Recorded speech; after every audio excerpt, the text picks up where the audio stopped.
distinguished guests, brothers and sisters, ladies and gentlemen, friends and enemies. All right, so welcome to this week's Make It Plain. Thanks for joining. Thanks for listening. If you are listening, please do subscribe. If you're on YouTube, like, watch, subscribe, do all the things. You know that it does help. All that support is very, very, very, very welcome. All right, so this week, I'm going to have an interview with Helio Figueiredo. Also, you might know him as Jupiter Bar on Instagram, TikTok, and he has a YouTube channel as well. Helio is what would I describe him as? I met him at, and we talk about this a little bit. I met him at the Sankofa Day celebration. Shizel, who helped actually record the live. We did for the Mara Hussein trial. Runs Sankofa Day, which is August. It's about freedom and liberation and remembering the emancipation of slavery. And I spoke to Helio there, met him there, saw him there, did a really good talk. He's like his story used to be in finance. He tells his story on the pod, and now he does his history, like for the people, history on TikTok, history on Insta. Has really, really, really good stuff. He's Portuguese, Black Portuguese. Talks about his growing up. Talks about Britain. Talks about all the world. Talks about Israel-Palestine, which is what we're going to talk about today for the rant. Really, really good guy. Check him out. Please do check out the interview after you have the break, and tap into his work for definite. All right, so the rant that I wanted to get into today, this time, well, I don't know, you may have seen, there's a video, actually had a video, Erica Brown, friend of the pod, who was on a couple of weeks ago, sent me, has her own podcast called Brokish. Remember, check out Brokish. She sent me the video of, you may have seen Ta-Nehisi Coates, the author, African-American author, who wrote Between the World and Me and some other stuff, wrote for The Atlantic, wrote a really good piece on reparations for The Atlantic. Ta-Nehisi Coates was on television, CBS, I believe, because he got a new book coming out called The Message. And he was on CBS being interviewed, and this white interviewer, I don't know his name, they'll look alike to me, I ain't even going to dignify it by doing some good, I won't even Google search it, that's how much disdain I have for this guy. Really came after him because in the book he talks about his experiences in America, in Senegal, and in Gaza, right? In Israel, Palestine, Gaza, and obviously the white guy comes straight in on the Israel, Palestine. Says, "Oh, how can you have written this book? This is a book you could find in a Hamas terrorist backpack." It ignores the fact that the Palestinians are to blame for their problems. It ignores all of the issues that Israel faces. It ignores blah, blah, blah. It really went in on Ta-Nehisi Coates. And Coates, in fairness, doesn't get rattled, makes a case, really articulates really, really well. So you may have seen this circling around on Twitter. If not, just search up Ta-Nehisi Coates. It'll probably be the first thing that pops up. And he gives this defense saying, look, I'm writing, this isn't difficult. And we've talked about Israel-Palestine before on the pod. It's a black issue. Gaza is a black issue. Israel's Palestinian defending the Palestinians is a black issue. I said this many times before because we understand, and Coates says this, right? We understand what apartheid looks like. We understand what white supremacy looks like. We understand what racism looks like. And so we see that we're always going to be on the side of the oppressed. That has to be. You can't have a black perspective. You can't think black, as Malcolm says, and not be on the side of the oppressed. Simple as it. So he articulates that position. And you know what? You want to know how you know that's true? Because guess who came out the other day saying there's some immigrants who don't have British values, don't have the right values because they don't support Israel. Kemi Badenoch. And anytime you want to know what's anti-black, what's an anti-black position, just go ask Kemi Badenoch, our former MP for Minister for Equalities, who may well be the first black prime minister, who is the shining ebony example of the psychosis of whiteness. So when Kemi Badenoch saying something, you know that's anti-black. So my man Coates, really good job defending the case. So look, obviously it's a black issue. Obviously we know where we're going here. Obviously we know what the stakes are. We're always going to support the Palestinians, and it's not really debatable. And in fact, this white guy's really mad because he's like, you say it's simple, and we know it's complicated. And Coates is like, nah, it's simple because it is. It's a really simple issue. Israel is settler colonial and is in the middle of a genocide, attempted genocide of the Palestinians, and that's what the West does. That is a pattern of the West. Settler colonialism is genocide. That's what it does. It has to be There's really no other thing that it can do. Once you go into a land and start to take it and start to occupy it and control the people, the logical endpoint, the endpoint we saw in America, the endpoint we saw in the Caribbean, endpoint we saw in Australia, endpoint we see is genocide. All right? And so this is what's happened. This is a historical process. And so obviously we gotta be on the side. We're going to be on the side of the Palestinians. You have to be on the side of the Palestinians. There's a morally right side, and that is the end, right? So what I was going to talk about, particularly on this, is, and particularly as you see this escalating, and you see Israel's behavior, like airstrikes in Lebanon, airstrikes around the region. Now Iran's getting involved.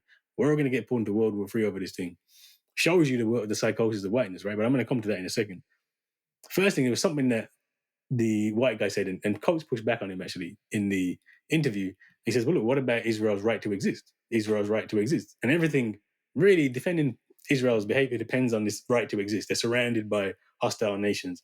They have to be aggressive. They have to be armed. They have to do all these things because if they don't, they'll be annihilated, right? And this may well be true, but they chose to go and be there in the first place. You can't walk into a place where you're not welcome, you're not wanted, treat people really badly, and then complain when you have existential threats, right? But he makes his case that Israel has the right to exist. And you hear this all the time. In fact, it's anti-Semitic to suggest that Israel does not have the right to exist. And this is the trap that we fall into all of the time here, right? I talked about this in the New Age of Empire. Israel does not have the right to exist. No state has the right to exist. The Great Britain doesn't have the right to exist. We think about countries as though they are people, as though they are natural things that have natural, like, we should organize ourselves into nation states. This is the biggest problem politically for Black people more generally, but actually a really big problem with this particular situation, right? Israel creates a state, then says, look, the state has the right to exist. Therefore, we have every right to do what we have to defend ourselves. No state has the right to exist. Nation states are what we call in academia social constructs. They are not natural, real things. They are impositions. They are put on. Nation states are very new. They only really existed for the last 500 years, probably. And this nation states didn't really exist before. So how can you have the right to exist? And again, as I said before, this isn't an anti-Semitic thing, because I'm not just saying Israel doesn't have the right to exist. Palestine also doesn't have the right to exist. There's no natural right for any state to exist. Britain doesn't have the right to exist. Nigeria doesn't have the right to exist. Nation states do not have rights. People have rights. People have rights, and you have the right not to be oppressed, the right not to be killed, the right not for your children to be bombed, the right not to be subject to genocide. That's a right. The nation states do not have rights. No nation state has a right. So no, Israel does not have the right to exist. No more than any other state has the right to exist. All right. So the question really is,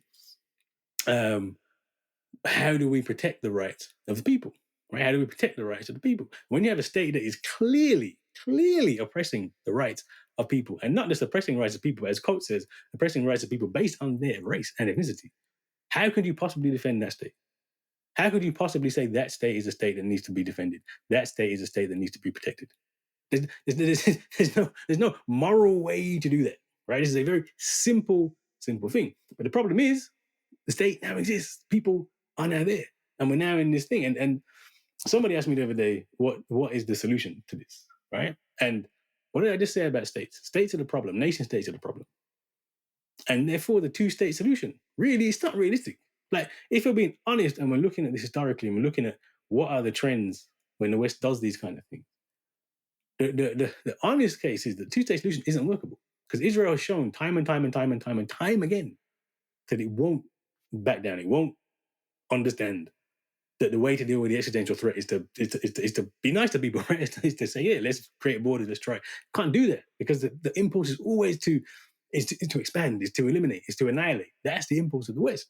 That's what secular colonialism does, and because of that, it's always at this existential threat, right? Always, right? Which is why we're seeing genocidal process kick off. Why we're seeing Iran, etc., come in. It's why there may well be a very large scale war again, right? To either end it with there's no Israel or there's no Palestine. Right? That's where if you look back historically, that's what we've seen. A state comes in, a state takes over, a state, the new state absorbs, annihilates, etc. That's what happens. And unfortunately, that's the historical process. And so the question is, you're asking, how do we end this? As we've seen, escalation is what happens, right? And we've got to this point now, particularly now where you're seeing Iran get involved in attacking Lebanon, but this could really escalate, like really escalate. All of us could get pulled into this war now. I say all of us, when we live in the world, so I guess it is all of us. You've got World War III trending on Twitter. And maybe, is it extreme? Who knows, right? But once you start to pull in these factors and pull in these actors, Iran gets involved, America gets involved, Russia gets involved, then China gets involved, you could have this whole thing erupt over this issue. And now this is the important thing with this issue. And you have to say, what is, at some point, and this has been kind of the thing, at some point, at what point does America say, look, this is not in our interest, right? So interestingly, you go back historically, America was not on the side of Israel or the Jews at all. In fact, the biggest irony of all of this is, who were the Jews fleeing from when they wanted to set up the Israeli state?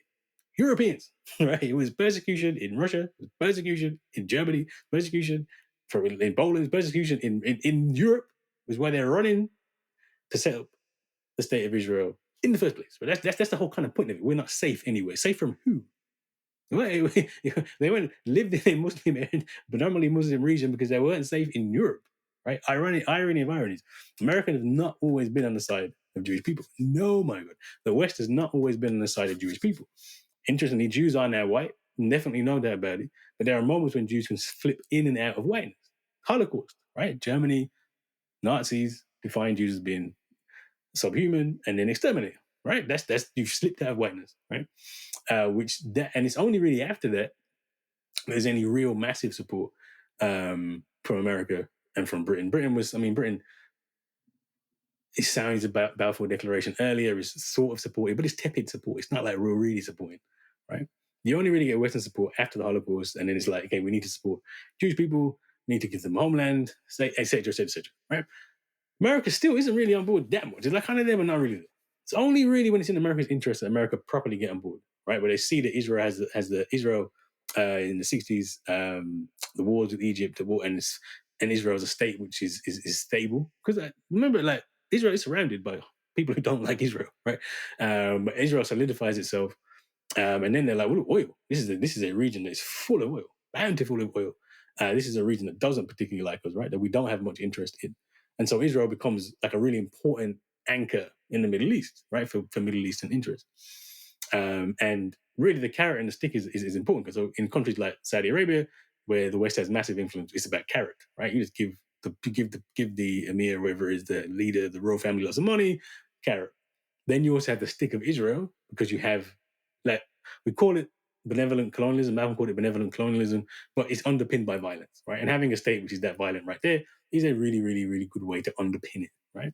So the US isn't just doing this out of its own good. Britain isn't just doing it out of its heart because it wants to. There is a regional interest that Israel can support and abide by, etc., etc., etc. But it does come across, but this is the bigger problem, where this could potentially just ends in catastrophe, right? I've heard many people make the argument that Israel will lose its support when America realizes it's no longer in its interest, right? Like at some point, Israel goes too far and it's not in their interest, right? And then at that point, they're going to withdraw support. Israel collapses. We have either a settlement, something happens. But, and this is the big but, remember, this stuff isn't rational. It's already gone beyond rational. Whiteness is a psychosis. And Jewish people are accepted now as into the fold of whiteness. Israel, defending Israel's right to exist, defending Israel when they are clearly committing genocide. These are terrible atrocities, completely indefensible, but you're still defending the indefensible. You're seeing in front of your eyes on a daily basis, and there's still arming. People said we want to ceasefire. Imagine America, Britain, we want to ceasefire, but we're still going to sell you the arms to kill kids. No, they're now going for the whole region. Lebanon, other places, blowing up people's pages and phones. Like, this is clearly not defensible. So it's already complete, and it's now become irrational. This is psychosis, right? You defend whiteness at all costs.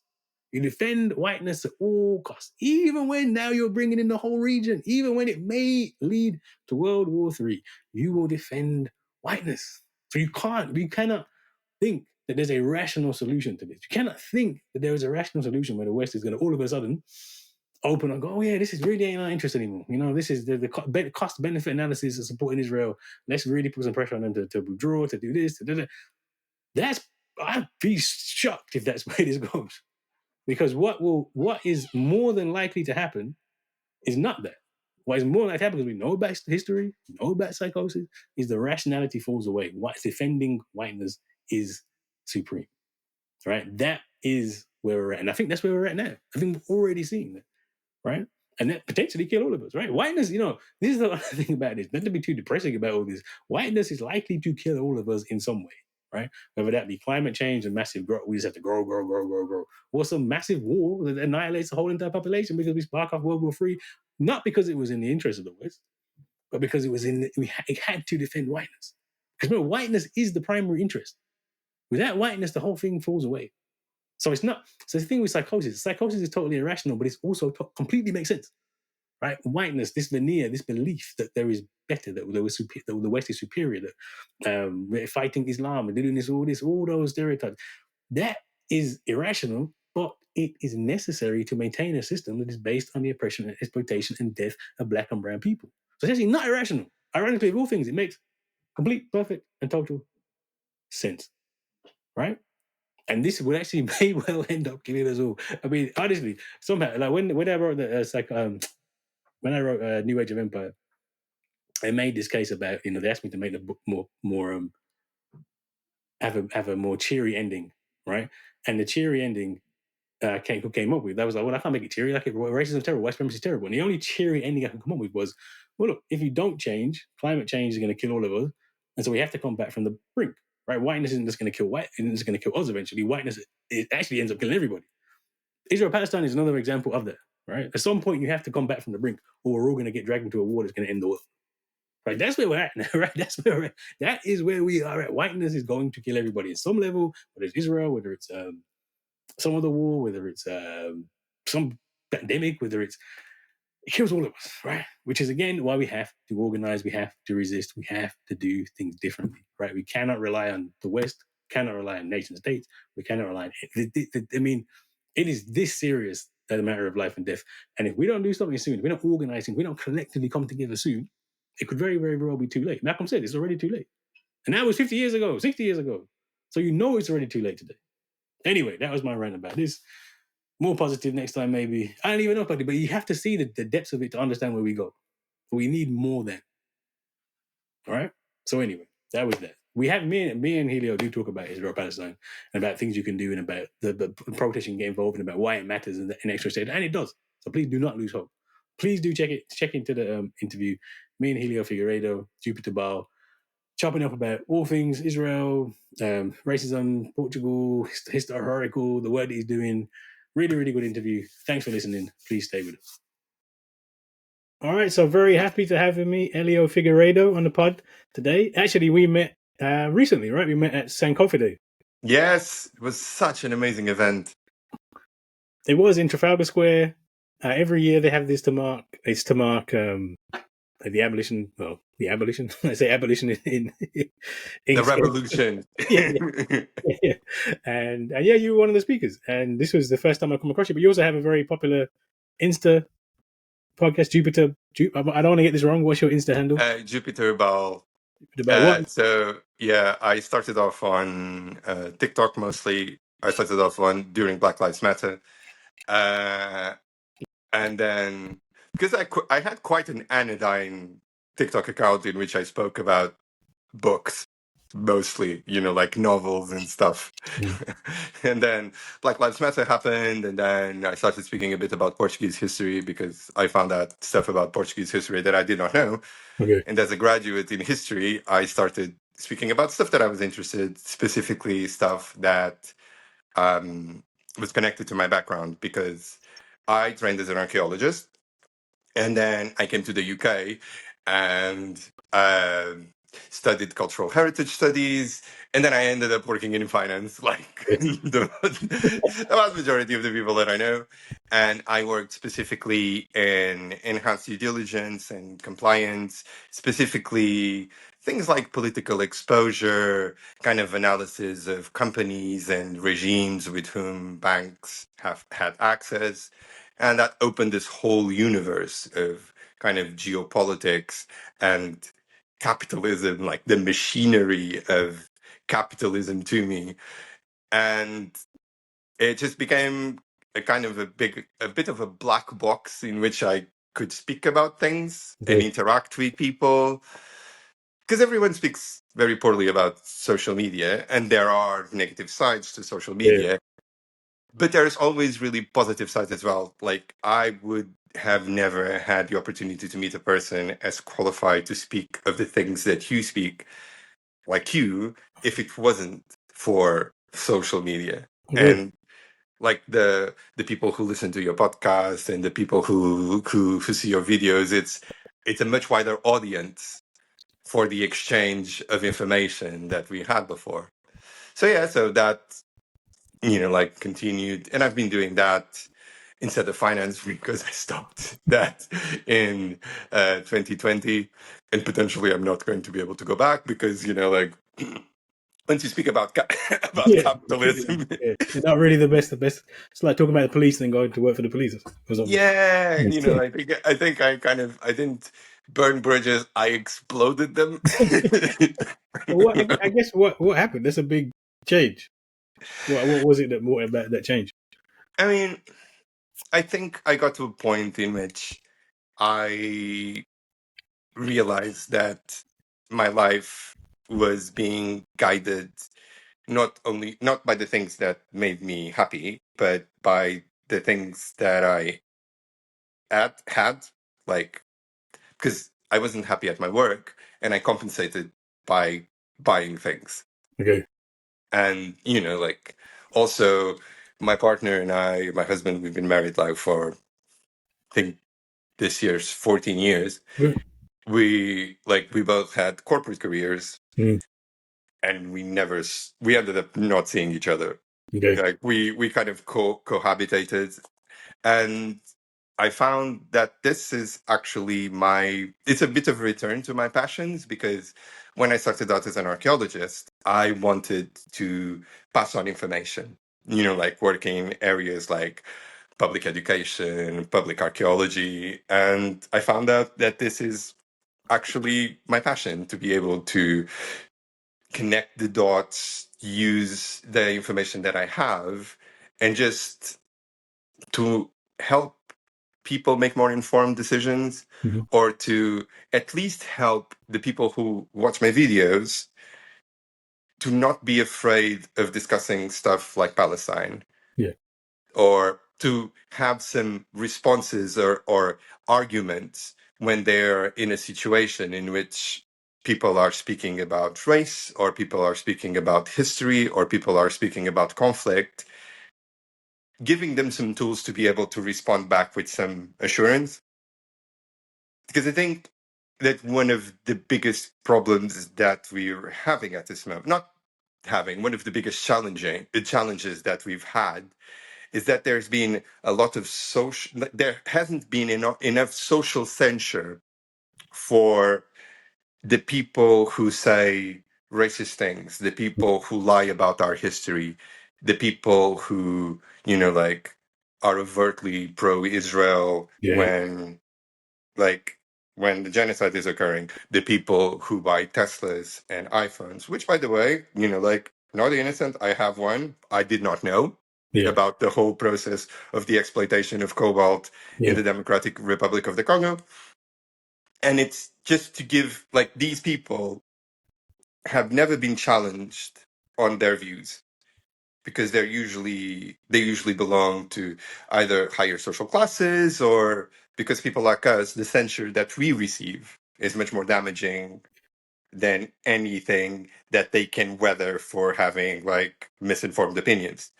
So, like, my main objective is to be able to help people respond to situations like this, in which someone says there's a microaggression, or like, brags about buying a Tesla, or like, openly supports the genocide in Gaza, even if it's just for a person to be able to say, actually, I disagree with you. Yeah. No, and you're right. Social media. You've got a bigger social media following than me. Certainly, your videos does a lot of positive, right? And even my cousin, my cousin said, "Oh, I love this guy," when I went down to London and saw you the other day. So it's certainly That's amazing. certainly having an impact. And I guess let's do Palestine, because I think Palestine is an interesting one, because you have been posting a lot about Palestine recently. Mm. Why is it so important to keep talking about Palestine? Because I think Palestine is one of those nexus points in geopolitics and in capitalism. Like, people usually, it's something that and sometimes leaves me a bit discouraged when I'm speaking with some people who are new to the pro-Palestinian movement, and that they villainize Israel specifically. Not that it doesn't warrant Yeah, villainization, like, yeah, because Jesus yeah, Christ. yeah. It's a pretty vilifying things that they do, right? Exactly. Yeah, But they're a part of a system. yeah. They're like a cog. They're an important cog, but they're an important cog in a system. Mhm. And that system has ramifications that go from here to the Democratic Republic of the Congo. Yeah. And I think I had this moment because, like, I always followed the developments in Palestine from afar. Yeah. But I had this moment in which I was reading the the account of a Palestinian person who was speaking about what they were suffering in the aftermath of October the 7th. And she said something on the lines of, it is really difficult to advocate for your existence whilst at the same time justifying that you deserve to exist. Mhm. And that for me was such a clear parallel with the Black experience. Yeah. Like, it was almost visceral. Mhm. And also because Palestine, for me, it just blows the idea of whiteness out of the water. Mhm. Like, of whiteness as something tangible, and brings back all of those discussions of, like, the expansion and the contraction of whiteness, Mhm. because I cannot fathom, like, for the life of me, how some, like, white supremacists in Alabama or in Germany or so on and so forth are seeing those blue-eyed blonde kids in Gaza Mhm. and not realize that their whiteness is fungible. Their Yeah. whiteness is like it can be retracted and Yeah. has been retracted through history. Well, that's why Israel's there, right? I mean, the Holocaust is kind of why they will support Israel in the first place. Yeah. And it's like, it is really fascinating to me. Like, that's why the subject is so important to me, because I think the changes that are being wrought mediatically there Mhm. are going to impact all of us. Yeah. Because, for instance, yesterday that the government of Israel exploded the pagers of um, people that they call Hezbollah Yeah. operatives. Thousands of explosions at the same time in several cities in Lebanon. Yeah. 10-year-old child died. Terrible. 2,700 people, like, Was that many hurt people? it. Wow. Hmm? That many people died? Yeah, no, died. 2,700 people wounded. 8 Oh, died. really? 2,070, but the 2,700 wounded Is have been wounded and maimed in ways that are, like, hands missing, eyes yeah. missing, like, life-changing wounds. Yeah. And if you have a state actor that has the monopoly of violence and is allowed by Western nations to do that Yeah. in another state, Yeah. and, like, people might, like, say that Hezbollah is listed as a terrorist organization in the sanctions and watch list in the UK and in the US. But in fact, they're not only the largest non-state military actor in the region, they're a political party. They have elected representatives, Yeah. whether people like it or not. They Yeah. have elected representatives. Yeah. So the idea that we can see this and not think that this is going to literally blow up in our doorstep, Yeah. is for me incredible. Because Israel at this moment is being a standard bearer of the West, because the West supplies it with weapons, Mhm. and the West supplies it mostly with political coverage. Yeah. I mean, you think about people we don't have due process. You could just go around blowing people's phones up. Like these are basic principles. I would have thought. Well, they don't apply, right? They don't apply. They don't apply to black It's and brown people, which is exactly. actually when you think about what's happening in Palestine. It's really the only difference historically is that back in the day when there was no cameras, they just would have killed everybody. The genocide would have Mm. happened. They'd all be dead. That's what happens. That's what settler colonialism is. It is genocide.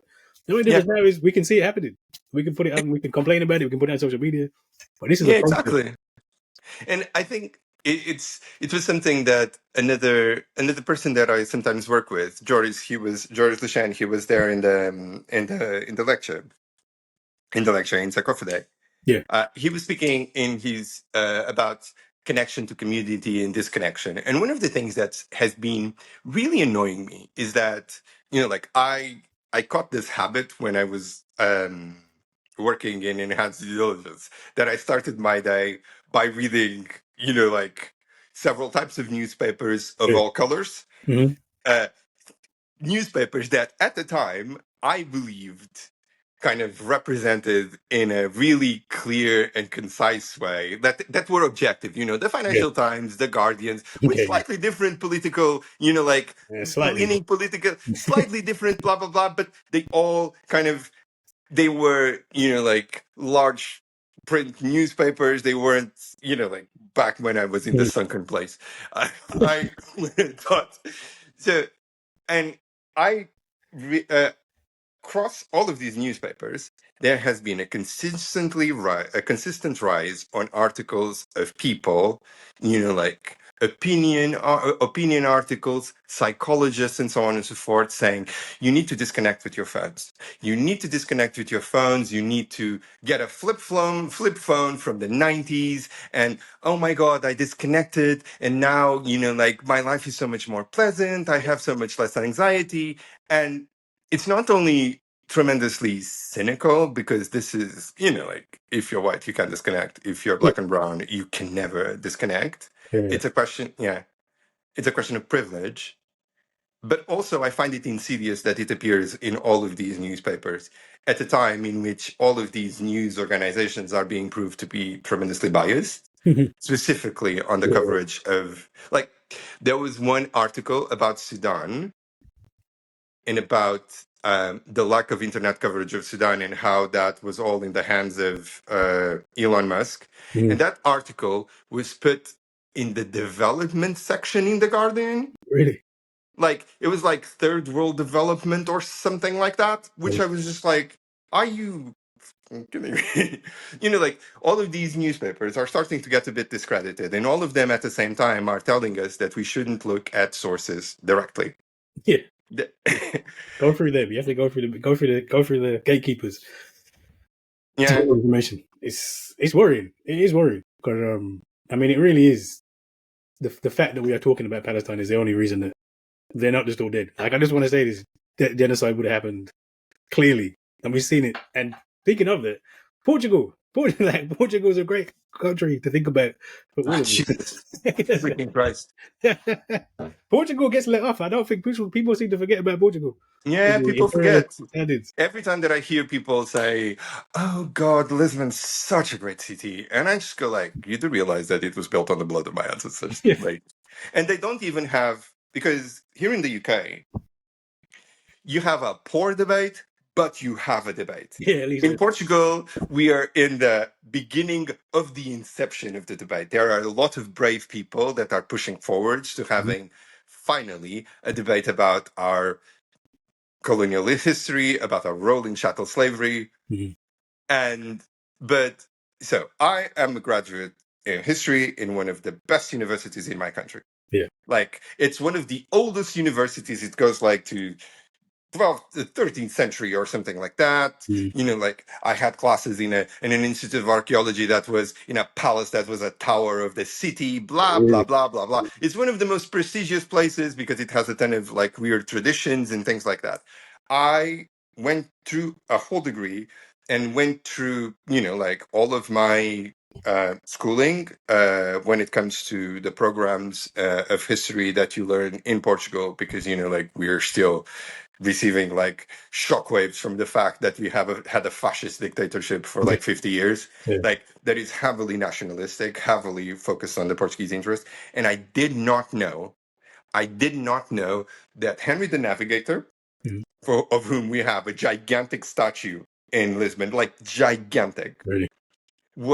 was the person who started chattel slavery. Oh, wow. Not only that he started chattel slavery, but him and a guy who also has another gigantic statue, who was his main chronicler, Gomes Ianes de Zurara, they drafted the justification on why, for a Christian country, slavery of Black people was acceptable.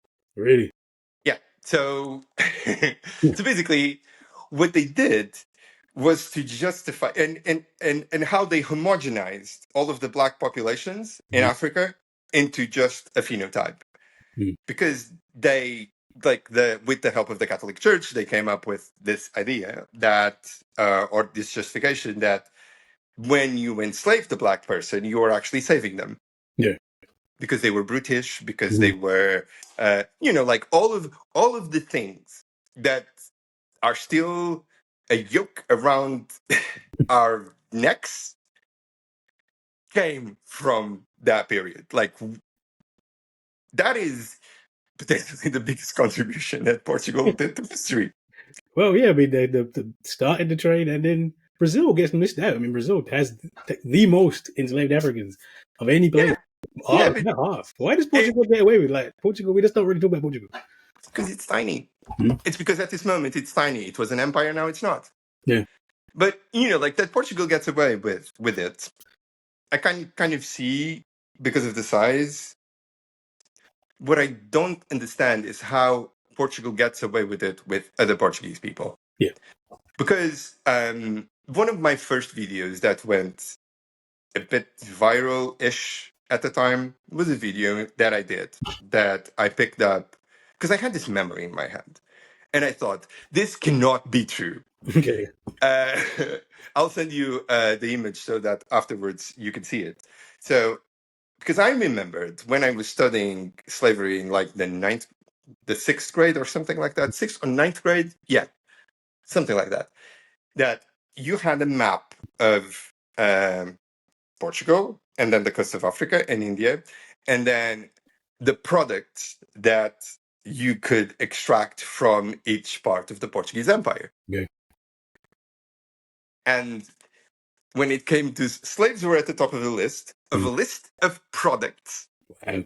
And and you could see them in the map because they had little black, like stick figures Wow. on top of gold, like it was slaves, and then gold and ivory. Wow. Like, as a product, we were introduced, like kids like me, Yeah. were introduced to our ancestors as products.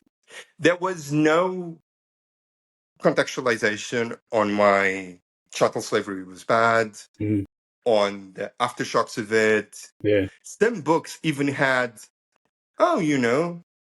like a bit like the race report that we had Yeah. under Boris Johnson, in which he was like, "Oh, this is a cultural exchange. Like everyone Yeah. profited from Yeah. it." Yeah. Worked out well in the end. No. Exactly.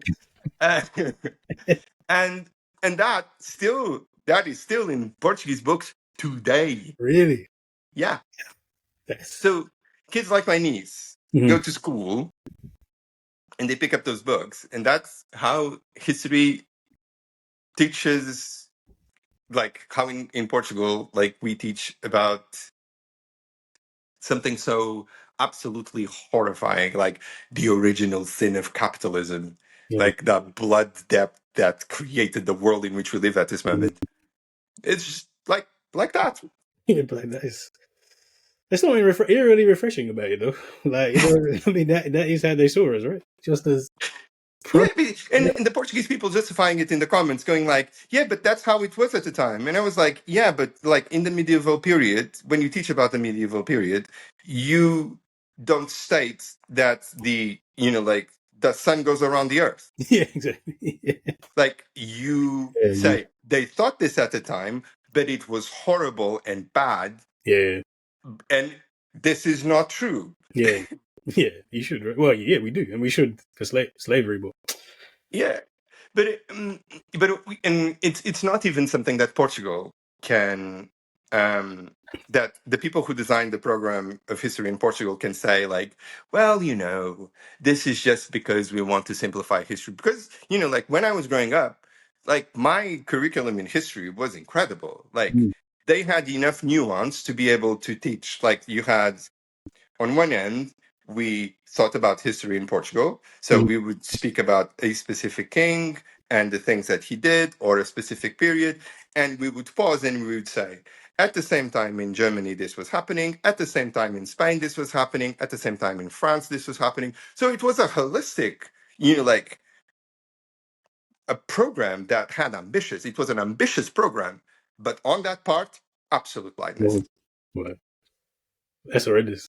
Slavery is never taught well by anywhere. I've never seen slavery taught well by any Western country, or even not even sure African country, unfortunately, because of the. And one of the things that always, and I remember having a conversation because my partner is white. I remember having a conversation with my partner about Sally Hemings. Yeah, George Washington's enslaved person. Yeah, or partner. If you look at the white history, they were. Yes, and we were having a conversation about it, and he was like, "Oh yes, like a love story," and I was like, "That's not a love story." Love story, jeez. And he was just like, "Well, like they had kids and so on and so forth," and I was like, "But you don't know if she liked her or not. If he liked her or not," and I was like, "That doesn't matter. If you're a slave, you do not have power of consent. And if you don't have power of consent, it is rape." Yeah, every time. Jeez. This is like honestly, love story. My days. That is. But it's really fascinating. And like when I explained it to him, the concept, it was something that he had never thought. Right. And I remember having conversations with other people when it comes to this, and people just have no notion of the amount of sexual assault that occurred throughout that horrendous period in history, and how it normalized, and how it's still today reflected in the way that both Black men and women are treated in the dating market, and we're treated by when we grow up as minorities. Like it is absolutely insane, and it's really fascinating to have to sometimes explain this to people who are white but were never taught that, or people even who are Black and who have been lulled into thinking that somehow we got over it, and that this is because I have some empathy for some of those people, the people who don't know. Yeah. I don't have any empathy for the people who don't want to learn. Like, I have no empathy for the Kemi Badenochs of this world. Like, just no. Like, well, we can't call her a coconut though. Oh no, we can call her a coconut because okay. Yeah. Yes. But it's like, because like if you're, and like all of the people who were in that race report by Boris Johnson, which was just like, how do you get to the, like, not even the data, like the data doesn't show it. Yeah. And the one person that I actually actively admired in that group, which is she's a scientist, Maggie Pocock. Yeah. I was like, you're a scientist. You should know better. What? Exactly. It's like you're a scientist. How did this get signed off? Yeah. Because afterwards, she appeared in the defense of the report in Sky News, Mhm. saying, well, like, we just didn't find data. And I was like, maternity death rates. Like, just that. Like, it's over there. Yeah, all the data. The funny thing is, they had all the data. It was really clear. If you read the report, all the data tells you this is racism, and they just interpreted it as something else. It's honestly, psychosis. When I say psychosis, that's what I mean. Like, you can have all the information you need, and you're still going to come to a completely different conclusion. Sunken place. You're right. I was in the sunken place for I was in the sunken place for ages. Yeah. Like, I swallowed the myth of meritocracy hook, line, and sinker. Yeah. It took a while for me to understand what my place was in the world, Okay. and it took a while for me to. I think my biggest moment of revelation of like that the world didn't function Mm. was strangely because of the clothing that I wear, and because I moved to Dominica for a while in a job that Jesus Christ, never again. But I was in Dominica for a while working for like being a consultant for the government, and I was living there, and I noticed that like I think it was the first time that I saw intersectionality work. Because I noticed that my life there, despite of the fact that my work was really hard and really complicated, and I was away from home, and the country has extremely homophobic laws, so I had to go back into the closet, and my husband lived in the UK. Like all Really? of these. Yeah, that was harsh because I'm used to living. I realized my privilege of living here in London and just like being able to say my husband without a problem. But going over that. Besides that, my social life and the way that I moved the in the city in which I lived was super comfortable. Like I was relaxed in a way that I hadn't been in my life. And I would go to the market in the morning, and then afterwards, because I went there in the aftermath of the hurricane that destroyed the island, Mm. and there were a couple of places open. But I would go to like the market, like flip flops and stuff, like in clothing that I would never wear. Like would never wear here in the UK because after being stopped by the police so many times, Yeah. I decided to start kind of dressing for the police in the Yeah. sense that I was always smart, although that doesn't completely limit the way that you're stopped, but Yeah. it limits it a bit. Mhm. So I would always be dressed with something either really smart or with something that denotes a specific type of privilege.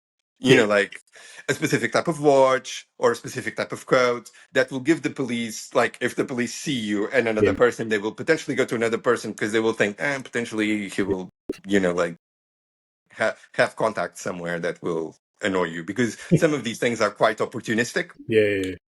And I realized that I didn't have any of that there. Like any of that. I would walk, no one would care.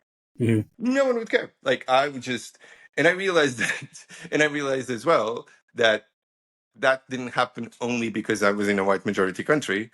That happened as well because I was in a country that was a bit colorist. Yeah. So I was a shade lighter Yeah. than the majority of people around me. Mhm. I spoke with an odd accent that Yeah. can be like just like slight on the side of posh. Yeah. So I was just like, so this is what it is. Like, and it kind of taught me a bit of how people don't understand what privilege is because Yeah. privilege is not having all of these barriers that we have Mhm. to do anything, to do stuff like Yeah. go to a bar, go to a restaurant, go to work, go like you always have to go just jump through hoops and just, like always be a bit on alert. Yeah. And when I came back to the UK, like my brain just couldn't Okay. Yeah. get back into because I was just like, why am I doing this? Yeah. Yeah. And another thing that I didn't have to do that I used to do when I was working in finance is that I got used to because I was, like I was one of whenever I moved into a specific investment bank and stuff in the areas of compliance, I would be like one of the few minorities there. So whenever I sat with people from the front office and stuff, I had this habit of making them feel comfortable. Mhm. Like giving those cultural signifiers of whiteness. Oh, you have Like, to do that. You have to do that. yeah, you'll sit down and you just go like, did you see blah series or did you read blah book? Like when you have one of your off times, it's like one of the good ones. He read Jane Austen, one of the good ones. Like all of these things. The amount of times I pretended I read some nonsense I never read. I'd be like, yeah, it's great. Love that.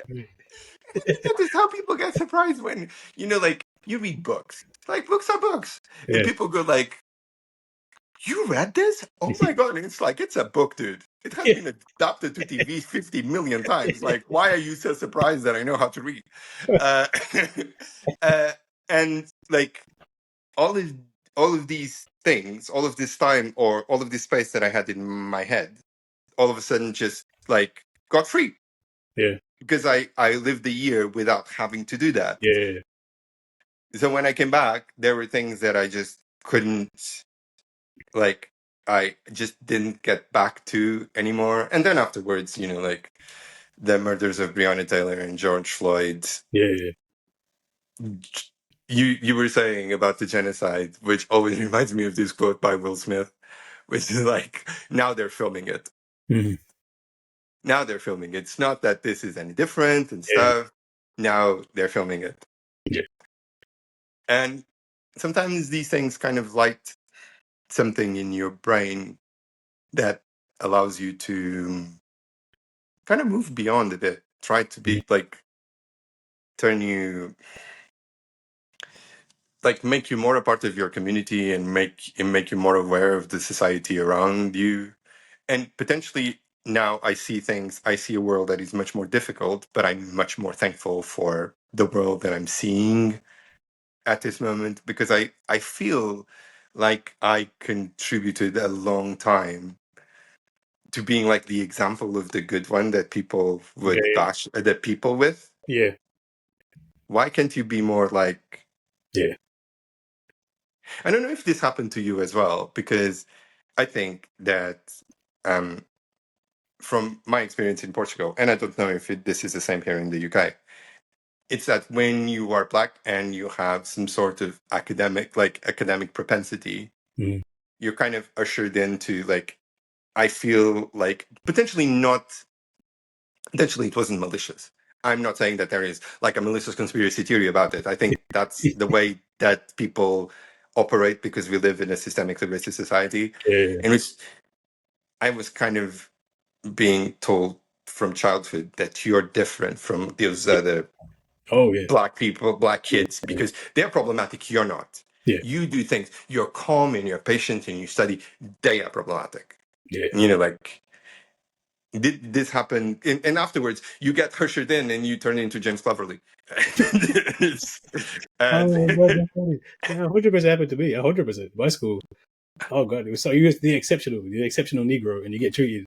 I was treated so differently to every other Black boy in my school.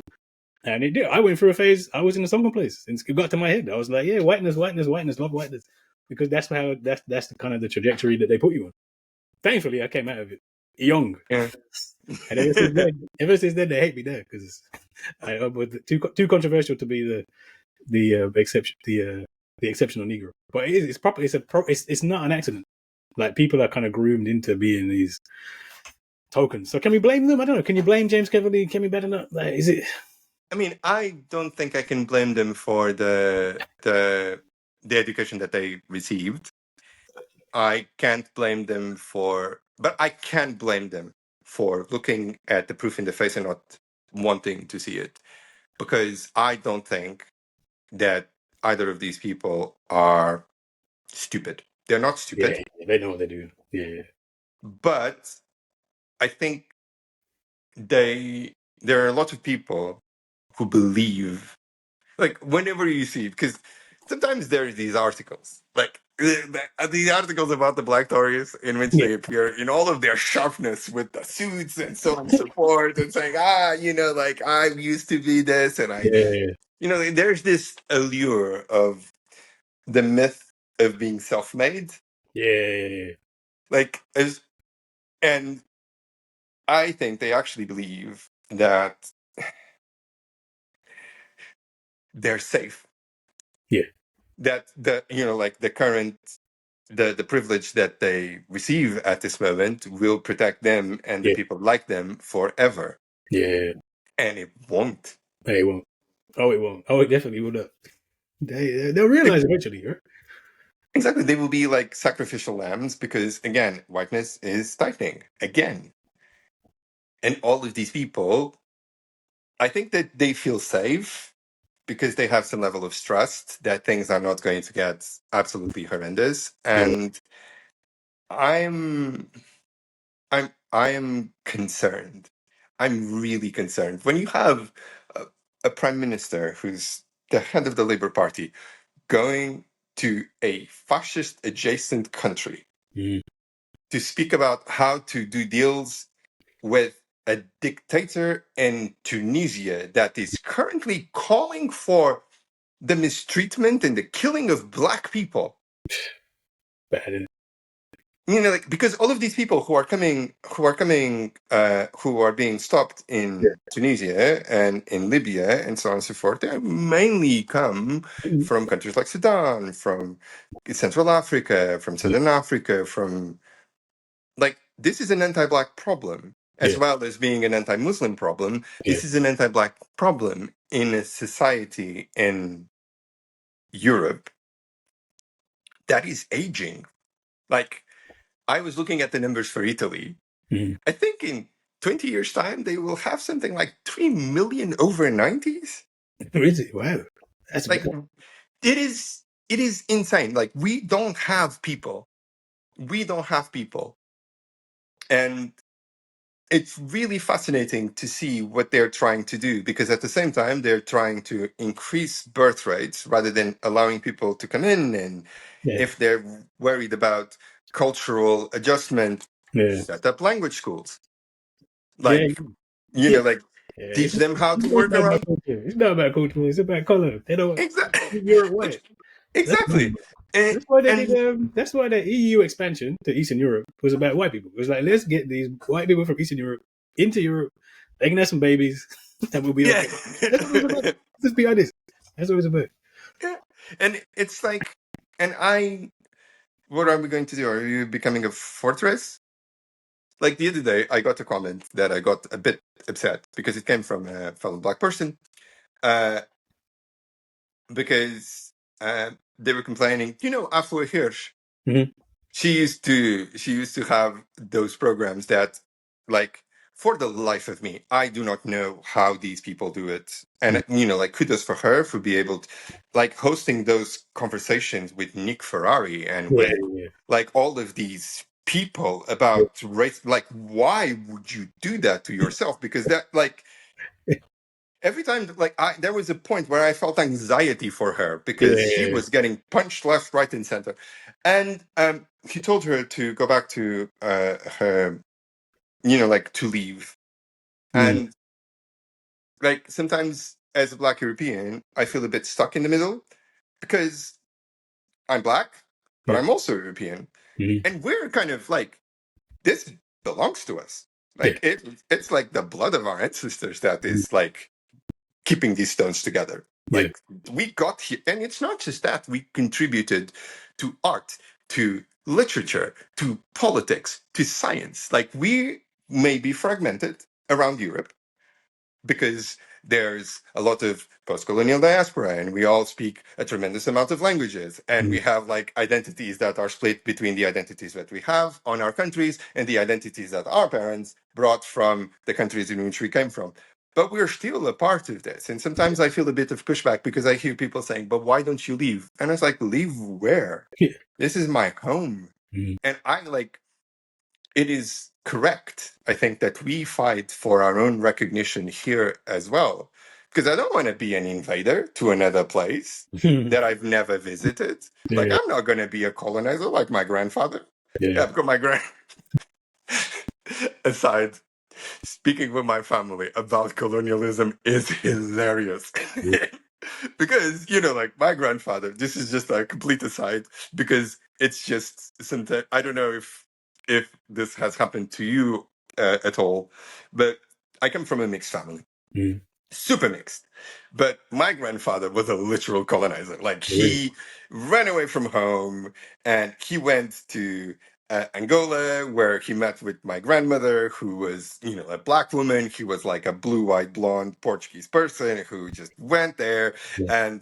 and whenever my family speaks about colonialism or how I grew up, I was like, oh my god, we were the good guys. Like everyone, and like every one of them, like with the exception of one person, I think, came out alive from the civil war in Angola. Like my father was spared; he was a political prisoner. Okay. He's alive because one of the people that my grandfather sent to school was a rebel kind of general who kind of pushed him aside and saved him, and so on and so Yeah. forth. And they're like, oh yeah, but it was also hard, and it's like. And on these moments, I usually because my grandfather had like gigantic coffee plantation. I was like, so how did he get that? Yeah. How did he get those plantations? Like, but you don't understand. He was a good employer, and I was like, yeah, but Oh, really? Good how, employer. Wow. how like because I still live off that privilege Yeah. despite of the fact that my parents are refugees and my Mm. whole family is a family of refugees, Mm. like in the 50s and the 60s, my uncles and aunts went to university on the back of the wealth that my grandfather created on Yeah. lands that were given to him or purchased by him by the Portuguese government. Yeah. So I'm still enjoying part of that privilege because despite of the fact that in Portugal I grew up super poor, like poor, Yeah. like powdered soup for dinner Oh, poor. really? Wow. Yeah. uh, Despite of that, I had never had any doubts that I was going to go to university Yeah. because the type of expectations that. Hmm? I was gonna say this is Portugal. Like the history of Portugal is so bad. Like with Britain, because Britain generally gave away the colonies, and it wasn't, there wasn't really an armed struggle. Britain kind of goes, "Oh look, we're happy. Look, it's nice. There's a nice handover of power." Portugal was like armed struggle, like proper like resistance. How does Portugal get away with? I'm saying, how do you get away with thinking you're the good guys when there's like we had a, actual armed we had a struggle? communist we had a communist revolution and we don't speak about it. Yeah, Like we do not speak about it. just no talk. Because the people we're starting to speak now because the people who did the communist revolution in 1974, which is not, it didn't start off as a communist revolution. It started off as an army coup. Yeah. Started off as an army coup, developed into a communist revolution, and then what's his name? That devil person that died recently, horrible man, is known for what he did in Cambodia. Um, he developed the term realpolitik. Okay, I know. Kissinger. Yeah, Kissinger. yeah. Kissinger, which I had this incredible moment in which I was sitting with a person who had met Kissinger, and they were like, "Oh, so fascinating!" And I was like, "Yeah, my father was arrested and tortured by one of the militias that he paid in Portugal, paid during the war in Angola." And that person was like, "Oh, that's a pity. Yeah, but he was a really fascinating person." And I was like, "Yeah, sure, sure," but but so yeah, like the we had this moratorium of speaking about what happened in Angola, both to what led to it Mhm. and the aftermath of it, Yeah, because the people were still alive, and now we're starting. There's some movement going on in Portugal. The president of Portugal recently said that we needed to think about reparations, yeah, which literally drove me to tears because it was the first time that I saw a person in position of power saying, actually, we need to make right what we did wrong in the world. And yeah. given that it was a right-wing president of the republic, I was just like, what the hell? Oh, wow. But yeah, we got away with it because we're too small and because we don't speak about it enough. Yeah, And also because the wars in Angola and in Mozambique were wars that were proxy wars for massive political powers, because yeah, like the United States and Russia were at that moment like fighting through Yeah. proxies there and stuff. Mhm. But like one of the things that like in Angola, the uprisings in Angola started in 1961, Mhm. and when I was growing up, the histories that I learned were the histories told from the Portuguese perspective, Yeah. in which there was an uprising, which was, yeah, it was in 1961, and it was a violent uprising from the people who they called Kikongos, which were people that were in the area of Angola that was adjacent, in which my family was based, basically. Okay. And that rose up in their thousands and just slaughtered across the like a path across the coffee plantations and so Mm. on and so forth, and attacked towns and did this. And you know, like there's all of these pictures that were used to radicalize people. Ring any bells? Used to radicalize people, and these stories about how, you know, like beheaded babies, like that sort of thing. Okay. Yeah. But which it, because I, like when I see, for instance, some of the Israelis speaking about October the 7th, I remember some of my family members speaking about this Yeah. uprising in 1961. Yeah. And, but if you look at the history, Portugal had for a long time a system of almost slavery, which is contract slavery, Mhm. a system that my grandmother was a part of. You Mhm. know, like slavery was abolished. Let's find, you know, like a way to perpetuate Yeah. Yeah. this. And these people were treated like slaves. Yeah. They were moved. Their daughters were, because, you know, like afterwards, I heard stories from when my grandfather was, you know, like close to death. My grandfather from my mother's side, who was mixed race, he would tell me stuff about what used to happen to the daughters of the workers in the fields Mm. when they went to take food to their parents. And afterwards, what happened to the parents when they went to complain to the police. Yeah. You know, like, and of course, there would have to be an uprising if you keep people, a violent uprising, if you keep people subjugated in that Mhm. manner. Yeah. So when you see the atrocities that were caused and how people were treated, you understand the insurgency and uprising in 1961 with a context that isn't, you know, like black and brown people bad Yeah. and poor colonizers who were just, you know, like who were just there living their lives, and then all of a sudden this happened. So, I mean, there are a lot of interesting discussions that still need to happen because of this, like about this. There's a lot of introspection that is needed to be had, for instance, on people in the position of my family Mhm. that were good people that were enabled to be good because of a system that was innately corrupt Yeah. and that benefited from proximity to whiteness, Yeah. a proximity to whiteness that I still benefit today because of, you know, Mhm. like palatability and so on and so forth. So it's, I I think it's going to be really interesting to see these discussions happening in Portugal because they're happening at a time in which the fascist party in Portugal is on the rise. Okay. Yeah. And it is interesting to see the defensiveness with which they treat Portuguese history. Yeah. They continue to have this history, I think, or this perspective of history in which they are the heroes that, in the words that I learned at school, gave new worlds to the world. Like they weren't pirates and slavers and extremely violent people that conquered cities and put everyone to the sword. Yeah. No, they were explorers and navigators. Hey, You know, world, like is it? Brave New World, is it? Brave New World. yeah, there was this one of the things that really actually shocked me was this statue that was, I think it was put up in 2017 or 2019, of this guy called Padre Antonio Vieira, who Mm. is he is a Jesuit who is very well known. Again, I was like his writings were taught in school, and he was Yeah. taught as a progressive figure.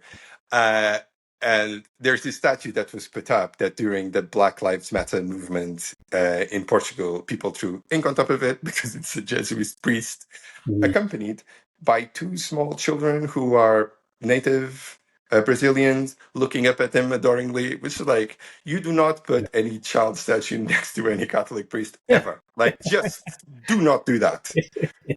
And second, like, this guy who was trying to protect the native people in Brazil by saying they're innocent, they, like they will get sick, you shouldn't be treating them like this, in the same book, and I was taught it in school without context, that they could, why are you enslaving native Brazilians when you could just like bring black people? Because, like, like they can be enslaved. Why are, like, and that we built the statue to this man. If it was in the 1950s, I would have understood. But that we built statues for this man in 2017 in the middle of Lisbon, like, that's a problem. That's a massive problem. And it reveals a lack of self-awareness that I think is not going to benefit us in the long term. Yeah, it's standard. All right, my last question. After having had all of this, what makes you hopeful? People are informed. Mm-hmm. People are getting informed. I've never seen as many people informed as I've seen today. I've never seen so many people exchange so much good information as they have today. I've never seen as many people doing small acts of kindness and small acts of protest as I do today. Like, we have this idea, which I think is a bit, sometimes in, like advocacy circles, we have this idea that there need to be heroes. Mm-hmm. Because we speak about Malcolm X and Martin Luther King, but no one speaks about the cleaning ladies that just didn't take the bus. Yeah.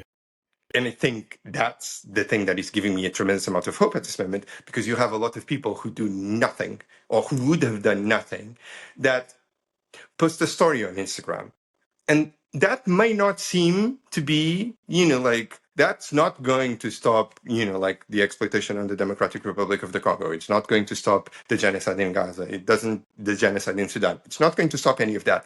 But it's something. It means that even if it's, like something that people feel social pressure to do, it's something. And if everyone, like, if we increase these levels of something, if people start feeling comfortable about voicing their opinions, about doing something, about signing petitions, even if it is, like within the flawed system, the extremely flawed system that we have today, if people go out of their way to make other people feel a bit more comfortable, feel like they're seen as humans, it's a gigantic step. And it's a step that can lead throughout time, cumulatively, to change. And I know, like, system is flawed. But I think, and the system is flawed, and the system needs to be substituted. And potentially, that's not going to be pretty, because it never is. Yeah. Whenever is a system collapse, people first think that it's going to go their way, which is not guaranteed. Yeah. And even if it goes well, it's painful. Yeah.